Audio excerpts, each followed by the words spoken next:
Dr. Amanda with StraightSmile Solutions, StraightSmileSolutions.com, and today we're going to talk about tooth transpositions. So, what is a transposed tooth and what do you do about it? So, just to clarify what a transposition is when a tooth bud biologically flip flops from where it's supposed to be to where another tooth is supposed to be.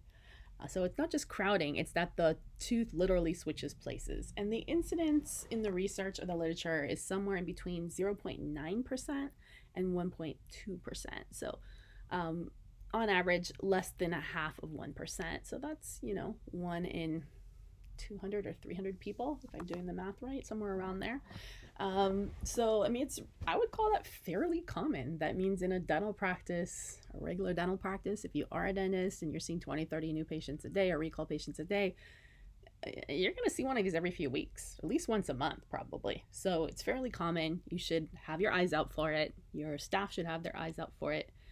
For the most part, it's pretty much a non-issue, but you need to be finding these in young patients, which is why I love taking panos and taking x-rays on patients. If you're just taking PAs and bite wings, you're probably not going to find it. On this patient of mine, we had found it in the pano, and then we took a PA just to verify. But we would never have found it if we just had taken the regular standard pedo PA series, 2 bite wings and an anterior PA. We would have never noticed it. So, because obviously the lateral number 10 had erupted. It was just a little bit tipped. So in any case, you want to find it early detection, around 7, 8 in a standard, ortho panel would be great. And then deciding what you're going to do with it. So there are pseudo transpositions, which are like partially transposed, and then there's complete transpositions. And sometimes when there's crowding and stuff and things haven't fully erupted, it's hard to tell. Is it pseudo? Is it complete? Can we switch it? Do we just want to accept that's where it's going to come in? Is it going to be stuck? Do we need to make space for it in its new place? What are we going to do restoratively so that the smile looks good? Most often, to me, it's usually the canine and the lateral that are flip-flopped, or the canine and a premolar that are flip-flopped. That's the most common. Both upper and lower, it usually involves the canine. So, and it's usually unilateral, not bilateral. I don't think I've ever seen a bilateral one. So, and it's genetic, runs in families. I find for me, and I don't know if there's been a study done on it, these tend to be related to the same thing as people who have,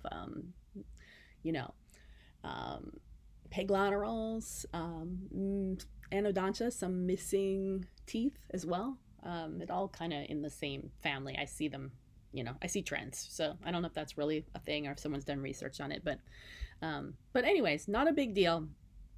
Sometimes you need to verify. Sometimes it's totally clear cut, like, oh, it flip-flopped. Okay, cool. Let's just accept reality and make space for it, and it'll drop in and we can do a crown or a veneer on the other tooth later. Okay, easy, And sometimes you need to verify because and usually that's the general that would want to verify, or the ortho wants to verify, or the oral surgeon will verify. Sometimes to verify, you can just do the slob roll, same lingual, opposite buccal, a series of PAs with a shift, like you learned way back when in dental school. I like to let a radiologist verify it for me sometimes if I'm not sure, because I don't want to start moving things around if it's not really a complete transposition, especially like in this situation here. By the way, fun fact, this was not transposed. So, and we weren't sure until we took a CBCT.